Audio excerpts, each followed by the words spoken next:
تمام تعریف اس اللہ کے لیے ہے جس نے ہمیں توبہ کی راہ بتائی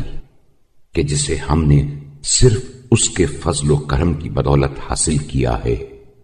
تو اگر ہم اس کی بخششوں میں سے اس توبہ کے سوا اور کوئی نعمت شمار میں نہ لائیں تو یہی توبہ ہمارے حق میں اس کا عمدہ انعام اور ہمارے حق میں اس کا بڑا احسان اور عظیم فضل ہے، اس لیے کہ ہم سے پہلے لوگوں کے لیے توبہ کے بارے میں اس کا یہ رویہ نہ تھا۔ اس نے تو جس چیز کے برداشت کرنے کی ہمیں طاقت نہیں ہے وہ ہم سے ہٹا لی، اور ہماری طاقت سے بڑھ کر ہم پر ذمہ داری عائد نہیں کی، اور صرف سہل و آسان چیزوں کی ہمیں تکلیف دی ہے، اور ہم میں سے کسی ایک کے لیے حیل و حجت کی گنجائش نہیں رہنے کی، لہذا وہی تباہ ہونے والا ہے جو اس کی منشا کے خلاف اپنی تباہی کا سامان کرے،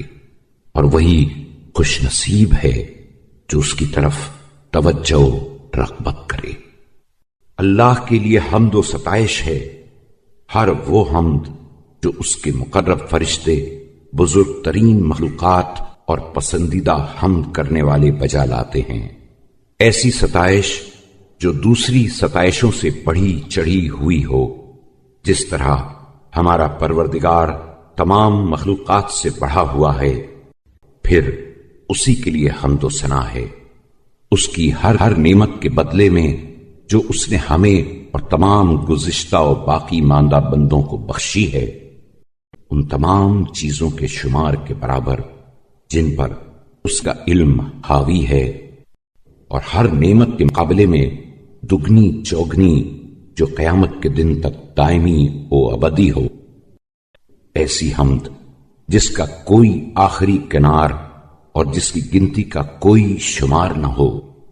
جس کی حد و نہایت دسترس سے باہر اور جس کی مدت غیر محتتم ہو،